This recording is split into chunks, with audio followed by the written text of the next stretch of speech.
Tonight we're going to take a look at The Symbol Without Meaning, Joseph Campbell's probably the best essay that he ever wrote. It's a bit of a challenge reading through it, too. Every time I read through it, I discover new dimensions entirely. It's extremely dense. And so we won't talk in detail about every little aspect of the essay, but we will focus on certain overarching patterns. And one thing that I would like to go over while we're on Joseph Campbell, since this is the last night that we will be discussing him, is his theory of the four functions of mythology. And it is in this essay that he begins to formulate four distinctly different functions of a valid mythological system.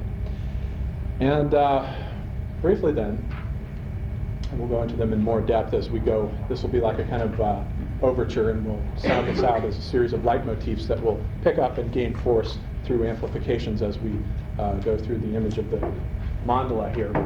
And the first function, as far as Campbell is concerned, is the metaphysical function, and it's the most important function of a mythological tradition. According to Campbell, you do not have a valid functioning mythology without the metaphysical dimension. Now, what is the metaphysical dimension? Metaphysics is the classical recognition of the invisible plane. It is seeing with the eye of the spirit what does not appear apparent to the eye of the flesh. It is the recognition that there is an invisible dimension, plane, or energy source that supports and informs the visible world, of which everything in the world is a manifestation, and it is the source that is constantly spewing forth forms which simply pour forth inexhaustibly. As it says in the Upanishads, from that abundance, this abundance, and yet abundance remains. The ultimate ground of being is never exhausted, and it is simply inexhaustible, and it is the source and support of us. And it is the recognition of this dimension that is the triumph of human consciousness over death. This is, you might say, the sort of antibody that the human psyche produces to defend itself against the idea of death. And we can reduce it to that as a kind of psychological explanation, but on the other hand, the degree to which there is an ontological truth to this is quite evident in all the great world traditions. It's also known as the Perennial Philosophy. The Hindus refer to this metaphysical dimension as Brahman. Brahman is everything. It is a manifestation of every rock, every tree, stone, person, every fingernail.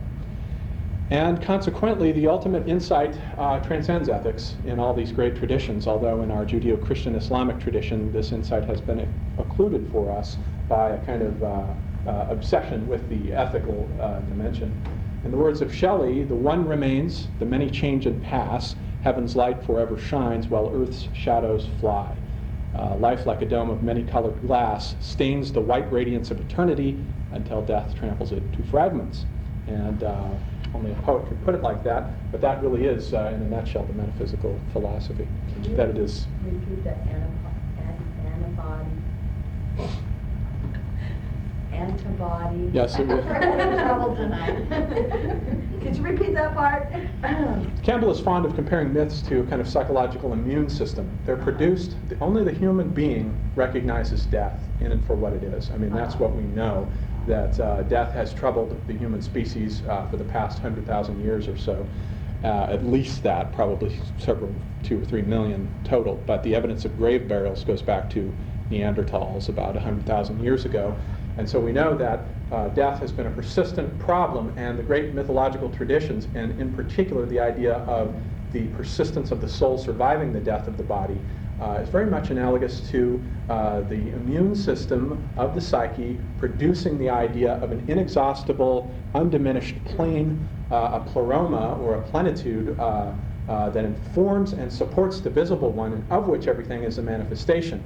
Each particular individual comes and goes, but this energy is inexhaustible and it is immortal. And put that way, then we can say that time is a manifestation of eternity, and each one of us are manifestations of the eternal energy. And so we can emphasize our temporality. This body will drop away, this personality, but we can also emphasize in our consciousness the immortal substance of which we are manifestations. And the idea of the soul is a kind of crystallization of that idea, this monad that hops from one lifetime to the next, depending on the tradition. So that's the metaphysical function. Secondarily then, we have the cosmological function, and the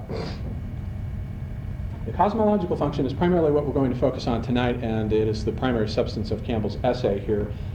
Each of the great traditions of the world has built a totally different cosmological image, a vision of what the cosmos looks like.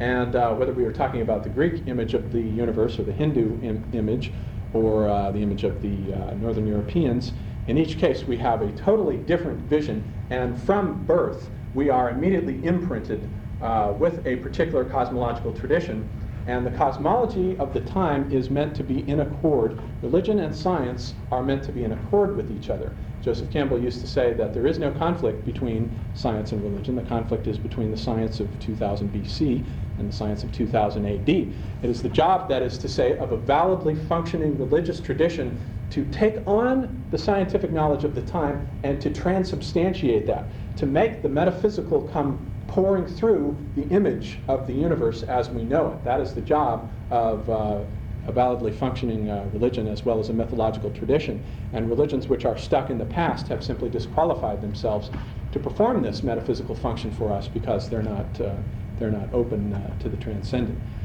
Campbell in the essay, for example, describes the absurdity of assuming that the resurrection of Christ was a literal fact. He says, well, that cosmology is so out of date. I mean, just look at what we know about the shape and size of the universe today.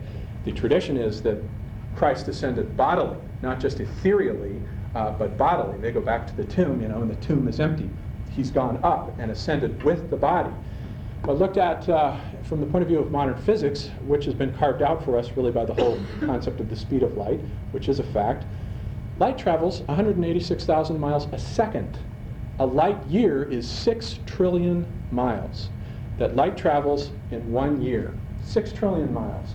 Now the distance of the Milky Way, of which our solar system is a part, this huge spiral whirling galaxy, is about 100,000 light years from end to end, and our solar system is about 30,000 light years from the center of that.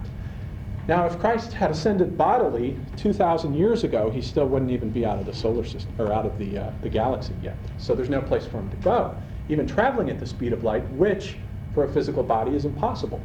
According to Einstein, the only thing that can attain light speed is light or particles without mass. Anything that has mass cannot possibly attain light speed, despite the Star Wars films. So it just you have a complete conflict of cosmologies there. I mean, the cosmology of the Bible just is out of date. It hasn't taken the knowledge of the time into account. And so each of these great traditions has a different kind of central image that it imprints upon its members. The primary image of Northern Europe, of which America is still a living but slowly dying extension, is the image of infinite space. That has been our obsession since the days of the erection of the Gothic cathedrals. The Gothic cathedrals were a transformation of a very small sort of Romanesque style developed out of the Roman villa. And the transformation of the thing was simply to blow the whole thing apart, bring in the stained glass windows. That opened up an enormous amount of space, and the flying buttress allowed these windows to simply exist without the whole structure collapsing. And there's an enormous up-thrusting spirit that is expressing itself through the Gothic cathedrals, and it is this same obsession with infinite space that has put us on the moon and is shooting up our skyscrapers forth from out of the earth, and is behind our obsession with conquering time and space. We are obsessed with infinity. And the same thing applies to time as well. We're now about to clone a woolly mammoth. I hear next March that will actually take place. So we are literally obsessed with the infinity of time and space. Now this is in contradistinction even to the Greeks. Infinity abhorred the Greek imagination. Everything about the Greek imagination is based on the opposite. It is based on the near present physical body. And the body is the primary image of the divine for the Greek imagination. Aristotle's strange statement, the soul is the form of the body, sounds unintelligible to us, but for the Greeks, the very form of the body was of the essence of the divine. The whole theory of the archetypes, Plato's forms, is simply a transformation into philosophy of the Greek obsession with sculpture. The Greek imagination is intensely plastic, intensely sensuous, and intensely physical. And their sexual practices and their freedom with respect to homoeroticism and so forth really just we don't get it. But to the Greeks it was quite